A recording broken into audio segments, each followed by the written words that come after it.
Go. So welcome everyone to this month's community call. I will be your host today, and our note taker will be Waveform. So thank you very much, Waveform. Appreciate that. This meeting is recorded. It will be posted shortly after this call in the Foundation channel. It'll also be posted to, I believe, Vimeo and YouTube shortly after as well. So if you miss anything, you have to step away. You can always come back and listen to it later. If you have any additional agenda items, questions, or news, anything like that, feel free to ping myself or Waveform. This goes for during the call or before the next call, after this call, anything. Just let us know. Ping us. We're happy to answer any questions and add things to the agenda. As always, I'll start with a quick safety reminder for Discord. We have a lot of new people joining the Discord lately, and scammers are still pretty prevalent in the community and crypto communities overall. So please, please, please, any DMs or friend requests you get, even though it may say Helium tech support, Helium support, Helium mobile support, if it's a a friend request or DM from it looks like a moderator or myself or Waveform, anyone from the team, they are not real. They are scammers. They are impersonating us to try and steal your tokens. They will send you a website that looks very good and realistic, and it'll ask you to input your seed words to update your hotspots firmware or verify your account, some sort of nonsense. Do not do it. We will only talk to you in public. If there is a DM that we need to do with you, we will say that in public first. There is no Helium tech support on this Discord. Please ignore all those DMs. Secondly, I bring this up every time as well, but please use our Moken bot. It is under the welcome section. It's labeled Ask Moken Bot. And yeah, it's basically an AI bot thanks to the Moken guys. If you're out there, much appreciated. This thing is awesome. If you have any questions and you just want a quick answer to why is my hotspot not connected, or how do I do a firmware update, anything like that, the bot is amazingly well at answering those questions. Pop it in the chat in that Moken bot. It'll give you a great response. I will warn you, please do not put any personal information, your seed phrase, your address, your full name, anything like that, because these messages can be seen by our team, including moderators. So just keep that in mind. We may pop into those chats every so often to help out the bot if it's giving you an incorrect answer. Okay. And yeah, if you have any questions or concerns, anytime throughout the month, like I said, ping myself, Waveform, any of the moderators. I tend to be in voice chat quite often as well, so come say hello. All right, so we'll get started here. First thing up is we have an engineering update from, I believe, Hashcode or Noah, or potentially both. So take it away, guys. I'll let Abai go first and then fill in whatever's missing. Oh, I was gonna let you go first. You go. Oh, I mean, I can go first. I keep it brief. So proxy voting is out in both the Wallet app and the Helium Vote website. So if you haven't messed around with proxy voting, be sure to go check it out. You can, if you don't feel like reading and understanding every single HIP, you can proxy your vote to somebody else who is going to do the research, and they can vote for you. We're in the process of implementing HIP 124. It's on DevNet for testing. So for those who don't know the HIP numbers and don't have them memorized, which is completely reasonable, it's HIP 124 is voting rewards for IoT and staking rewards. So if you stake your IoT and you vote on at least 2 of the last 4 proposals, you are eligible for some IoT rewards. And this will work in a kind of similar way to the way delegation rewards work for HNT, where you'll just come back after a day and be able to click the claim button and get the rewards. On-chain OUIs and dev adders is nearing completion. This is we're trying to slowly put more and more of the IoT protocol on chain instead of in the config service. So that should hopefully be done within the next couple of months. And then we've got a UX overhaul on the wallet app that will be coming at some point in the future, but I don't have a solid timeline on that.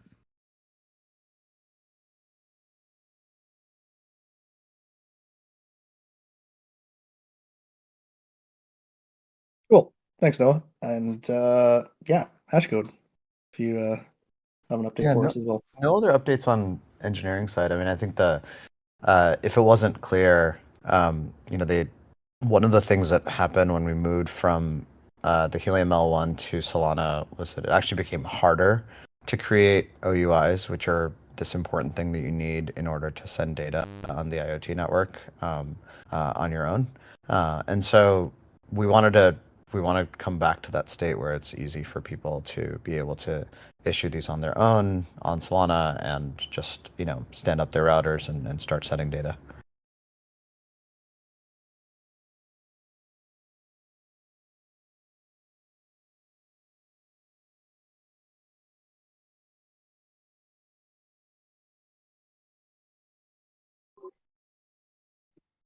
I don't know if anyone else can hear that, by the way.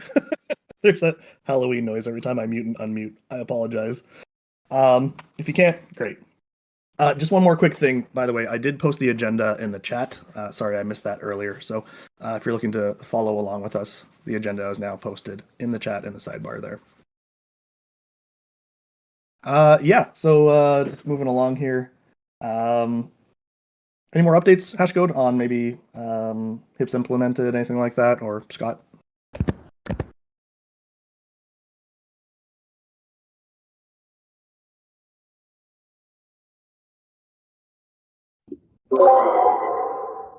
Nope. Do you want me to jump in on Maker update? Yeah, sure. All right, cool. Relatively short one on this. So update on IoT makers. So Foundation, we made the decision to remove Hummingbird from the list of approved makers and deactivating their maker keys yesterday.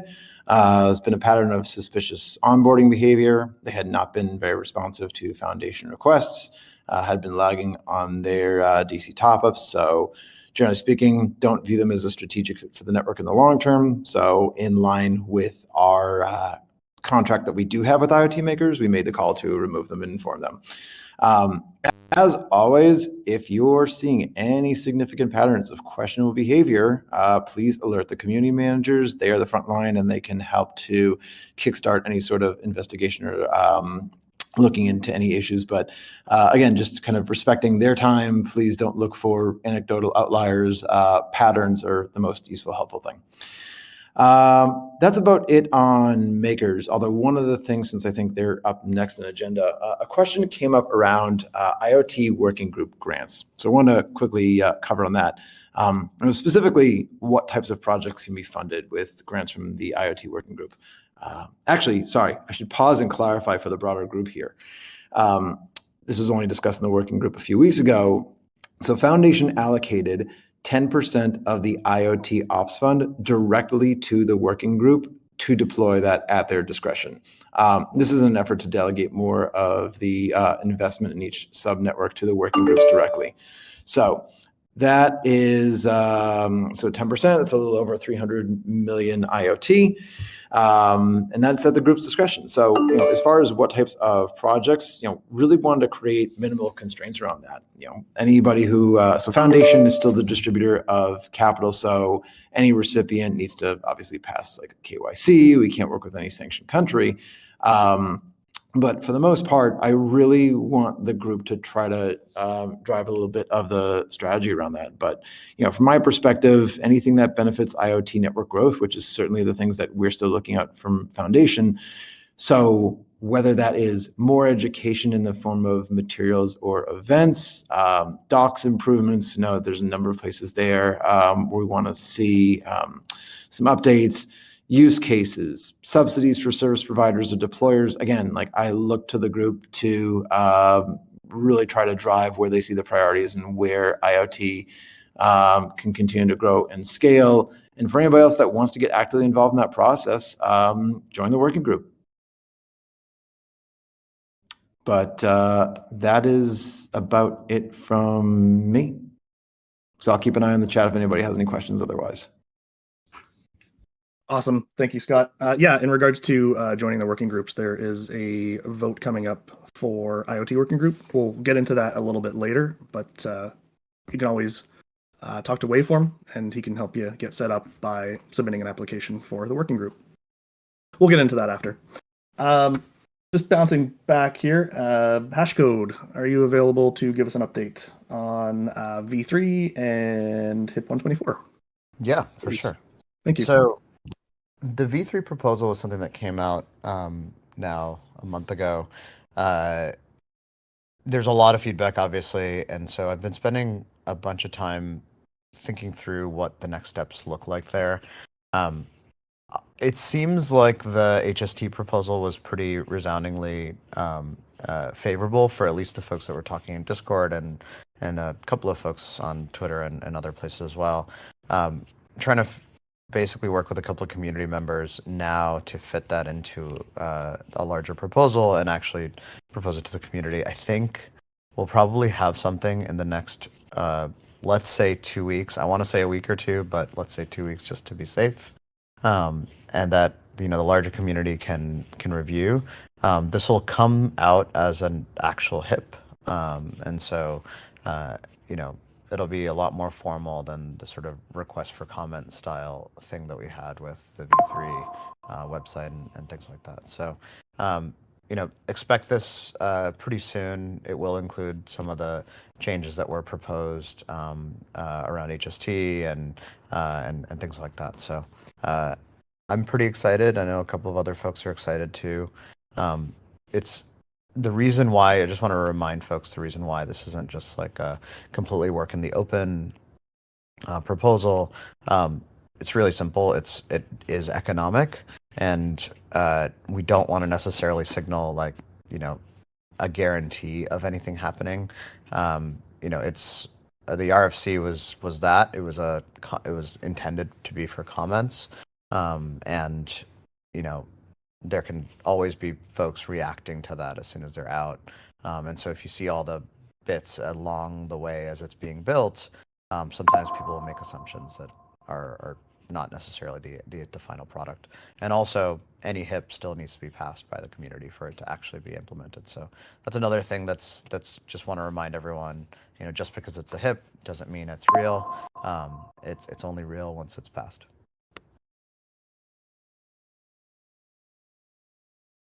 Yeah, I think there was an update for HIP 124. Yeah, Noah gave the update for that. It is mostly implemented. It still needs to go through security review. It is an economic change. So we also want to make sure that it is audited by a third party before it goes out. But that's something that is still planned on releasing. We've been doing a lot of protocol work for IoT lately, so I'm really happy about that. Cool. All right. Well, thank you very much. Appreciate the update. I'll answer the couple of questions in here. Let's see. Yeah, go for it. HIP suggesting going backwards to a single token. That would be a pretty large economic change. So if there should be a HIP for that, and that would be the time that we would, that someone would announce that. V3 includes some degree of mobile burn with DC purchased.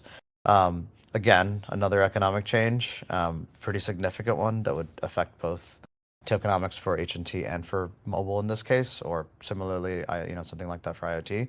There was a part of that was proposed inside of the original V3 proposal, and I'll be very direct and accept the sort of the failure of of that process because it was a very complicated system, the idea of data utility vaults, and it was designed around having things like curve wars, and it was probably too complicated. It was sort of maybe economically elegant, but probably way too complicated for the sort of average reader, and we could have done probably a better job with that too. So feedback taken for sure.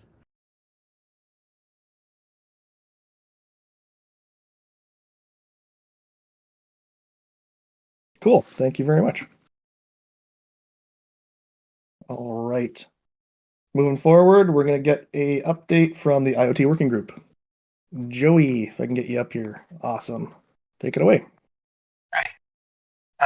Yeah, so as you mentioned a little bit earlier, the IoT working group is in the midst of elections. So do keep an eye out for that vote coming up. We've got a pretty impressive roster of folks interested in joining the working group, which I'm very excited about. The working group has worked through a number of HIPs. Neil will talk about a little bit later, one of his. There's been some ongoing discussion around data credit pricing and whether that cost of data transfer on the network should be adjusted in the interest of delivering more token rewards to individual hotspots for the work that they're doing. That has been in very active discussion, and there's a couple of ways that could be approached. I might talk about that a little bit later too, if we had a slot for that I didn't see. And outside of that, I've largely been working to help refocus the working group on usage story. And I think that has been resonating with some folks. So we've done a lot of work around anti-gaming, analysis of proof of coverage. But the thing that we need to focus on long-term as a community is helping developers and builders leveraging the IoT network to get those solutions out there and to do good with the network. And since it's in my DMs, I just want to give a little bit of a shout out to Jameson Buffmeyer, who's sometimes in the audience here, but he is currently in Mexico deploying custom, I guess these are tracking buoys for crab pots.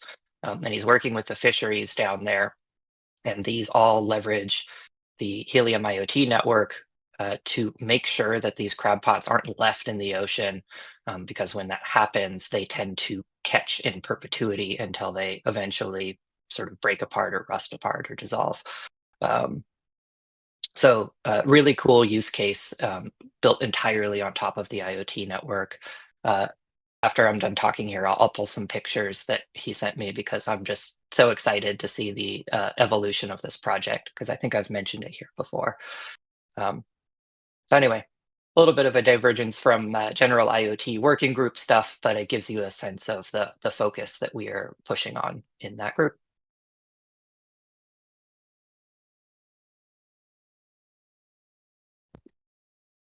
Yeah, I did see that picture earlier. Spoiler from Joey, but yeah, super excited to post that here. It's really cool. Oh, there we go. Take a look in the chat to see what we're talking about. Super cool. Thanks for posting that. Yep. Yeah. Love to see it. Cool. All right. Thank you, Joey, for the IoT working group update. We're going to move on to the mobile working group. Now, I believe Boris is out sick. However, JM has, oh, there he is. Come on up. Volunteered to speak on the behalf of the group. So appreciate it, Jay. And yeah, give us an update. What's going on? Hey guys, how's everyone doing? Good. Let's see. So we had a slow week last week because some of our members were out, but we have actually been pretty busy in the working group. Quick mention that we do have an upcoming election next month in November. 5 of the 10 seats on the working group are up for election. We don't have an announcement yet for like when you can start self-nominating yourself, but that will be soon. So if you have any interest in joining the mobile working group, there will be 5 seats up next month. So like start working on your candidate profile, your candidate pitch, like a paragraph or so about why you should, why people should vote for you for the working group and what you want to do while you're in the working group, that sort of thing. That'll be coming up next month. So keep an eye out for it. Looking back to what we have been doing, we passed, well, the community passed HIP 135. which is transitioning away from modeled coverage into templated coverage. So every antenna, every radio has there's a unique antenna pattern to each one, and that gets applied across the board to that type of antenna instead of rewarding based on some probably incomplete data on what obstructions exist and how the signal propagates and things like that. I see it on the agenda next, so I'll stop talking about that one. But we are also working on a couple of other HIPs, HIP 132, scaling mobile mappers. We have verification mapping coming up fairly soon. And we already have discovery mapping. This HIP I suspect it'll be up for a vote very soon. This HIP will allow anybody to be a mapper on the mobile network. Currently, to be a mapper, not only does a subscriber have to opt in, but they also have to be a subscriber of one of our service providers. Currently, that's Helium. The only one is Helium Mobile. This would open it up to anyone to be able to be a mapper on the Helium network and earn rewards for it. As proposed, I think it currently, you have to pay like a $5 per month fee. So basically, $5 a month to earn mobile with your cell phone, $20 a month to earn mobile for your cell phone, and have a data plan and everything that comes along with that, phone plan, everything along those lines. So that HIP should be coming up soon. HIP 133 anti-gaming phase 2. So again, with verification mapping coming up, that 118 HIP, we've noticed a couple of let's just say gaming vectors. We passed one HIP already to work on correcting those and sort of like transition from our current state into verification mapping.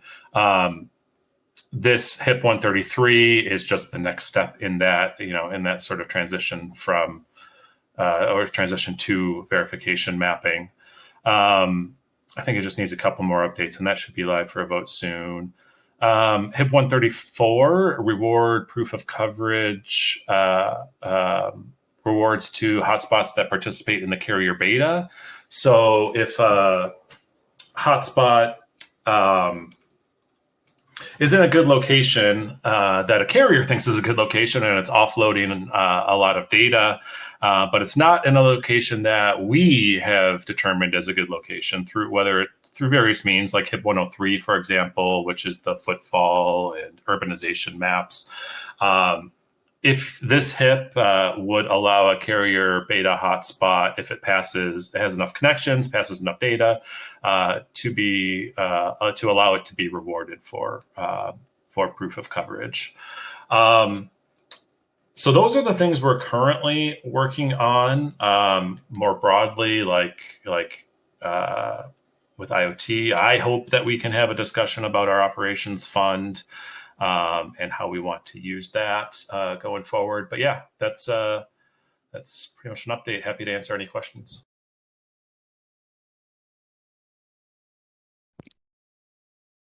Awesome update, Jay. Thank you very much. Just a quick note as well, the working groups meet every week. There is the IoT working group, which meets Mondays at 3 p.m. Eastern, noon Pacific. And the mobile working group meets Thursdays at 2 p.m. Eastern, 11 a.m. Pacific. Both of those events are recorded.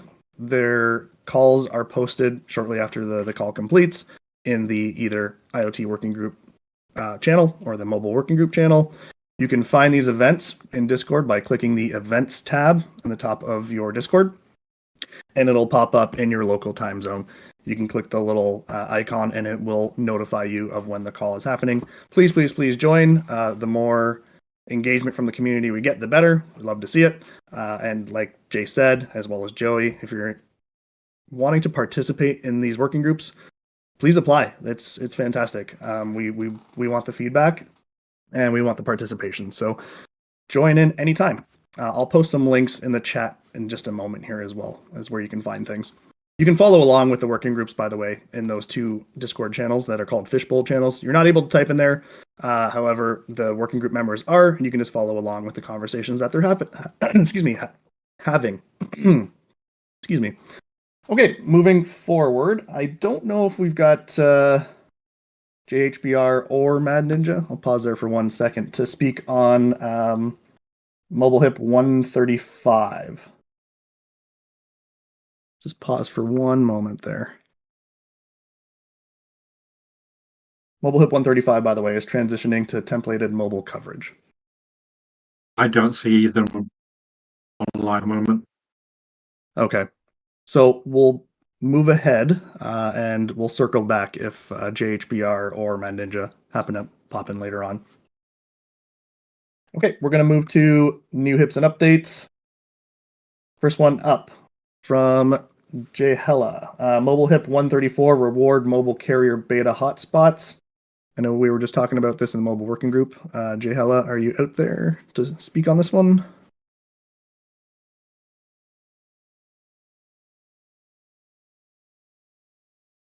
Sure. Okay. He's just going to switch his earphones. Be up here in just a second.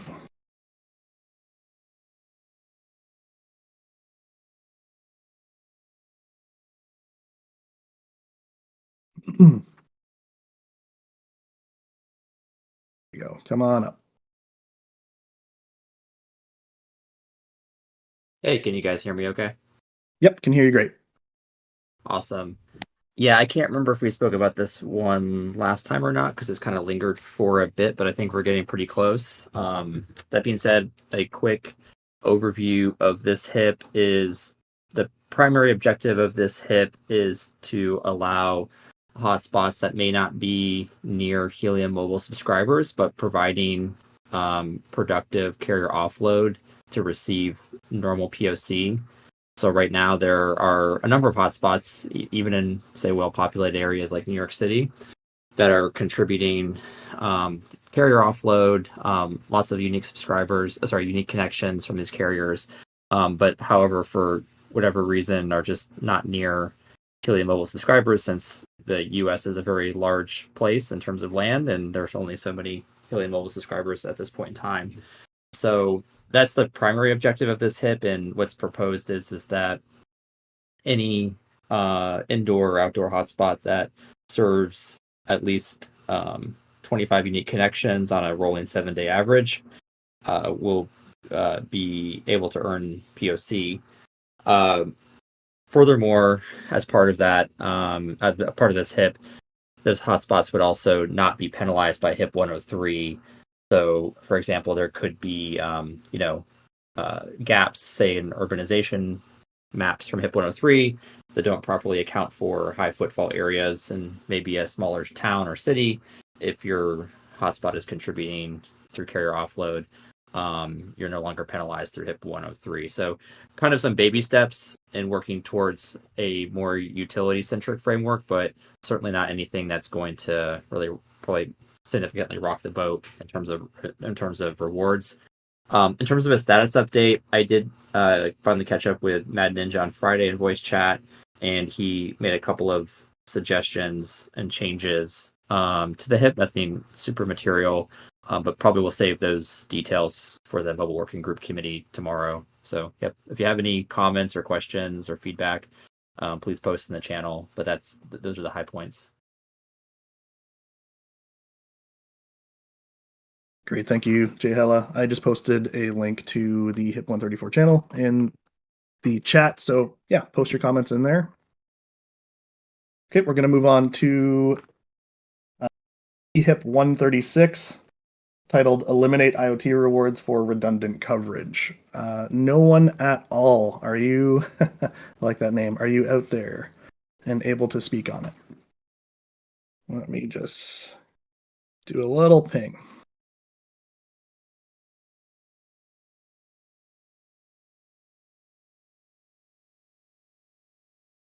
Bear with me for 1 moment here.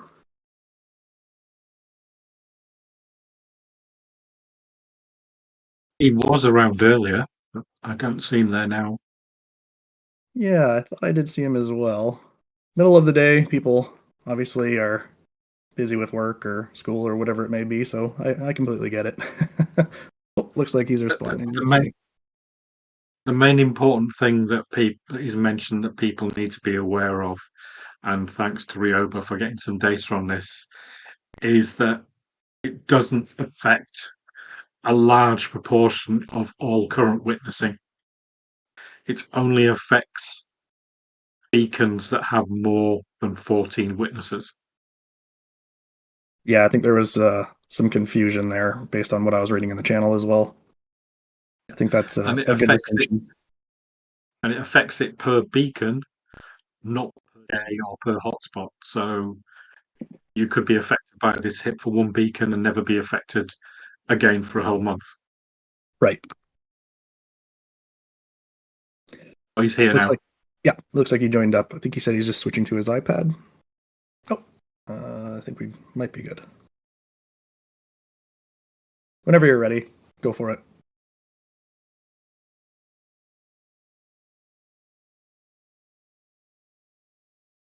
I'll just post a link in the meantime. That is HIP 136. You can read about it in detail. Oh, waveform beat me to it. Read about it in detail there. A lot of good back scroll regarding what waveform just mentioned. There was some confusion. So just take a good read through of the last comments in there.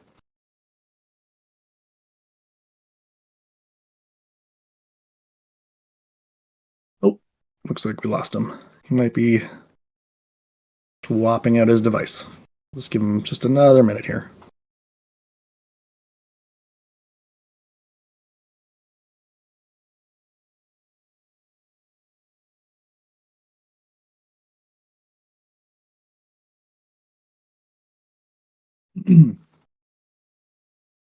Good time for a dad joke, Halloween dad joke. Just saying.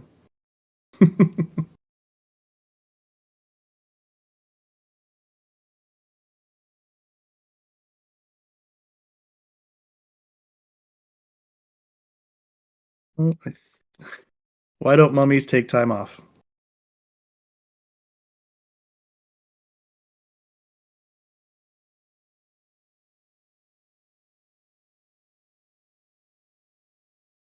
Why? Because they're afraid to unwind. I love it. Okay, no one at all. I'm here, I think. I can't see on the stage, so let me just invite you up. Right? There we go. Now I think you're up. Let's see if we can hear you. Am I here? Can you hear me? There we go. Now I can hear you. Thanks for coming up. Great. Yeah, so I'm invited to talk about HIP 136. Is that correct? Yes, please. Okay, I'm ready, willing, and able. So basically, I'm assuming you all know what this HIP is about. I could go through a brief summary if you like, or I could just answer questions. Just give me a hint of what you would like. I think Waveform just wanted to clarify what the HIP was. There was some confusion as we talked about earlier that was happening in your channel. So maybe just a brief discussion of what the HIP does, and then just a quick breakdown of how it does that. Well, sure. Well, basically, what the HIP does is when there are 15 or more witnesses to a beacon, it removes redundant hotspots from the to be rewarded or selected. So, if there are hotspots that are to be selected for a reward and they are within 300 to 400, 350 to 400 meters apart, those hotspots have to go through an additional round of first to witness to be selected. What this does, it means that all of the top 14 witnesses to a beacon will then be, excuse me, will then be greater than 350 to 400 meters apart. It kind of establishes a new metric, which is location diversity, and allows hotspots that may be slower to witness a beacon an opportunity to be selected when there are greater than 15 witnesses to a beacon. So the overall idea of the HIP is generally addressing some oversaturation and lots of hotspots in a hex, for example. Correct. What the excuse me, gosh, what it's intended to do is create is to limit the amount of density. In other words, to encourage more location diversity versus density by rewarding hotspots that provide unique coverage as opposed to redundant coverage. Got it. Okay. Let me just repost one more time. I don't see any questions for you just yet. Does anyone have any questions about 136? Just taking a look in the chat. We'll pause there for one moment before I let you go. Sure.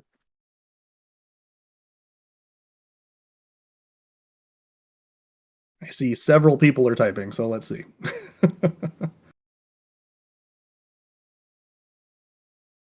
Okay.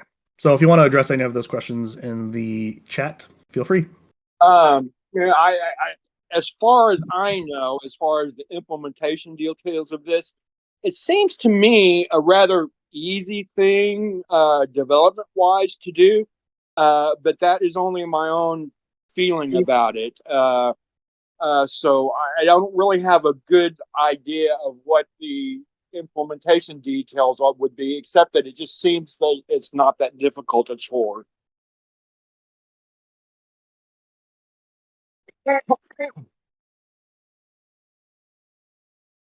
Redundant means any hot spot that is within 350 to 400 meters of each other. It's technically it's less than 8 resolution 11 hexes. So less than 8 resolution 11 hexes does not respect resolution 8 hex boundaries.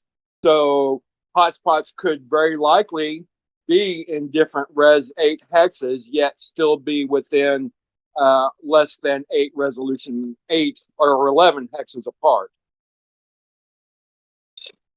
Huh.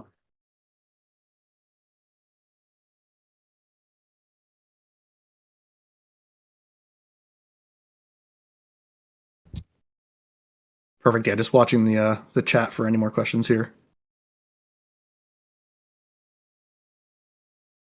What I'm really trying to do with this HIP and possibly others is to insert a measure of supply and demand into proof of coverage and start rewarding hotspots more intelligently with the needs of the network as a whole in mind. Thank you, Hack. I appreciate that. Okay, well, I guess we'll pause it there. I'm not seeing any related questions, so thank you, no one at all. Appreciate it. Yeah, if you have any questions, jump into that HIP 136 channel and ask away. That'd be great. Thank you for coming. Great. Thank you so much for the invitation. Appreciate it. All right, talk to you soon. Bye. All right, next up we've got IoT HIP 137. I'm just going to post a link to that as well. It is titled Remove CN470 from IoT POC. This is from BFG Neil. Is BFG Neil out there? Not seeing him as well. Yeah, I was just giving a scan through the audience and I'm not seeing him either. I'll just say a couple quick words here since this is something we've discussed in the IoT working group. But generally speaking, Helium has aimed to primarily support LoRaWAN devices in the 800 and 900 megahertz spectrum range. As a reminder, LoRaWAN operates in in the what the US we call ISM band, which is unlicensed spectrum that governments make available for communities to do neat things with. There are a number of these bands. Your Wi-Fi is in one of those bands, just the same as LoRaWAN is. And so the 400 megahertz band tends to have a lot of noise. It's where a lot of garage door openers and various other wireless devices, weather sensors, all sorts of things like that sit. And so it's a little bit of a challenging spectrum space for LoRaWAN. And so it has been the intent that we have not deployed devices in that range. However, there are manufacturers that have deployed some devices, and most in particular, the LoRa Alliance specifies this band for China. Coincidentally, it is an area where we've seen a large amount of gaming clusters on the map. I'm sure many are aware of some of those spots on Explorer maps.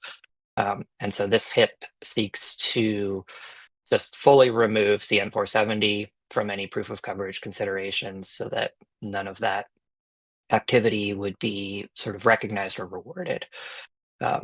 This is a sort of smaller part of an overall goal in anti-gaming efforts. And Neil authored this HIP as a pretty loose draft. And on this last call, we were discussing sort of opportunity for text improvements there. So I encourage people to take a look at that and in particular, make some suggestions on the actual copy of that HIP. So that's the quick summary on 137.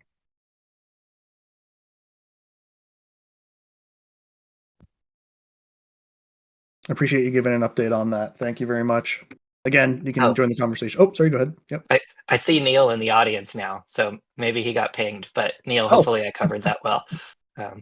Yeah, Neil, if you want to come up and speak more on that, by all means. Or if Joey covered it sufficiently, then we're good as well.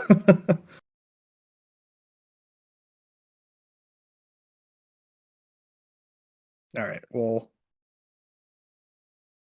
stop there, I guess. Neil is typing. Oh, there he is. Okay. Sure he did. Yeah. Okay. Well, we'll get Neil up here for the Maker Keys one, which Exactly. I'll talk about. Yeah. So I'll talk a little bit around this IoT data pricing HIP. I'm not sure I have any real significant updates here, but I'll give a really quick summary again. The overall protocol revenue for the IoT network has started to look smaller and smaller against the movements of the mobile network.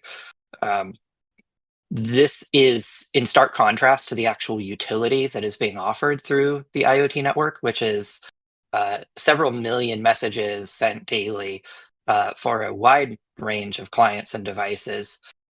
So there is certainly no lack of utility and utilization of the IoT network. However, those rewards sort of are small in contrast. And so the recognition here is that it's possible, that the IoT network is not charging enough for those messages to be sent. And so this PR explores a means to change that data credit pricing sort of through a manipulation of existing levers where the billing happens on IoT messages.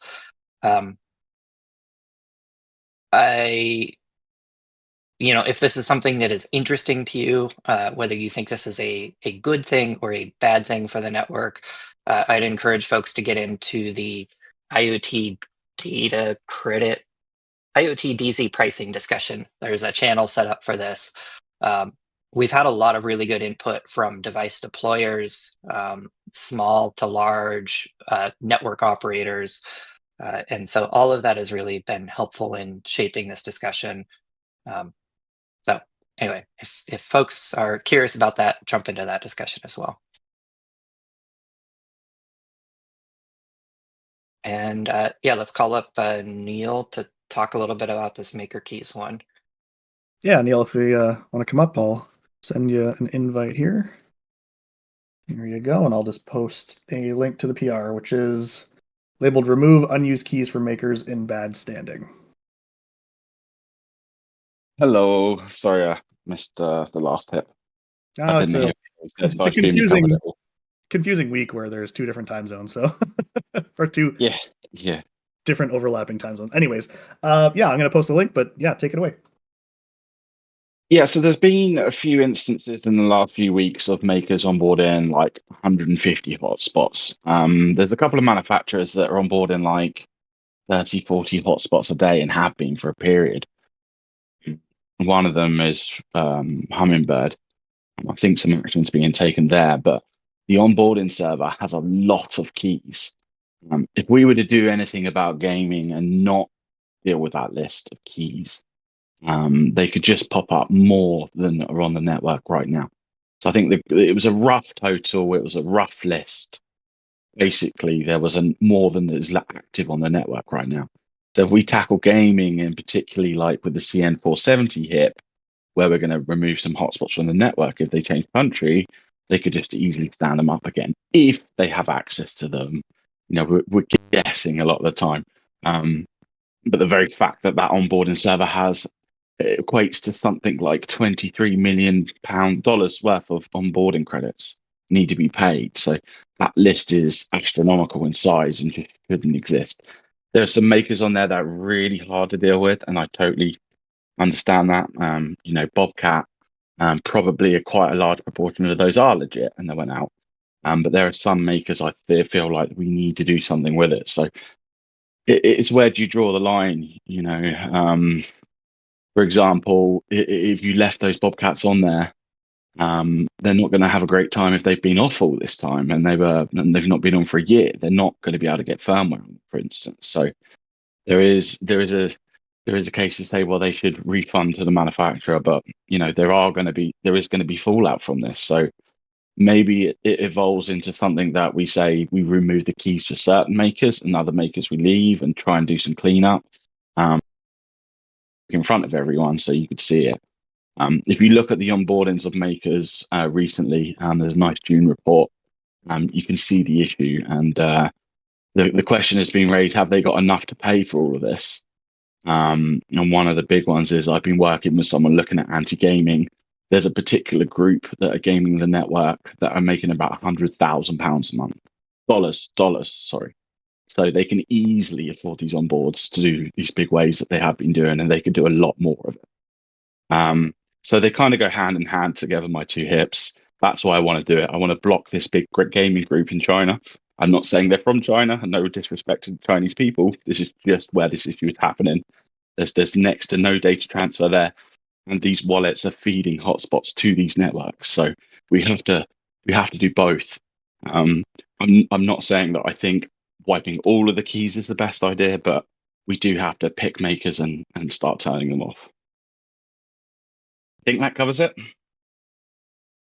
Yeah, that's great. Yeah, thank you. I did post a link to your PR, just a little bit up in the chat there. Feel free to read through that, everyone.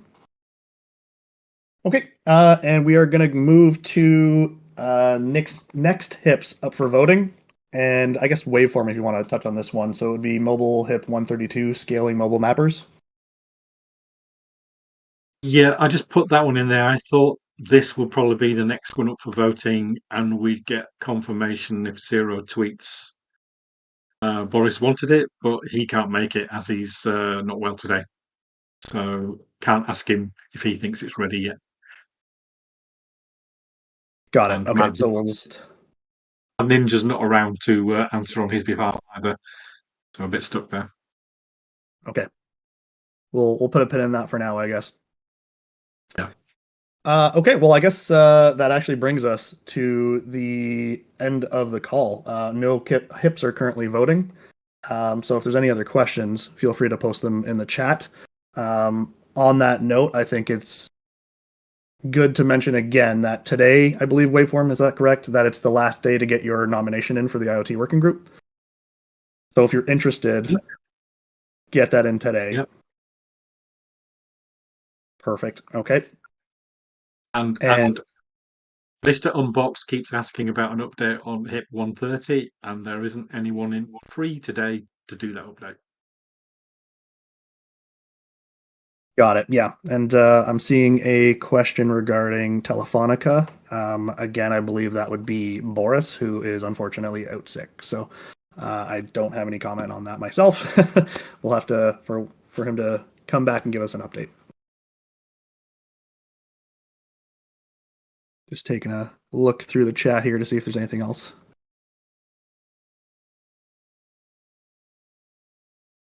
Okay, not really seeing anything. So just another couple quick reminders before we go.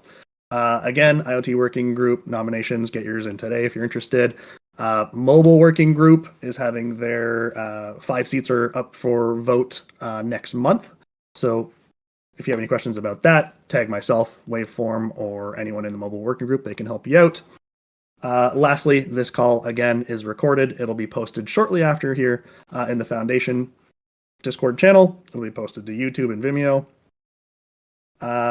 Yeah, I believe that is it. I know it is October 30th here. Everyone is probably going to go out to some sort of Halloween party tomorrow. So have fun, have a happy Halloween. And the next call is scheduled for, let me just pull this up. November 20th. Again, same time, noon Eastern, 9 Pacific.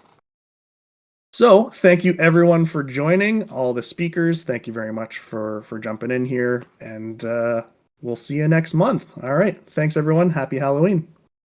Have a good one.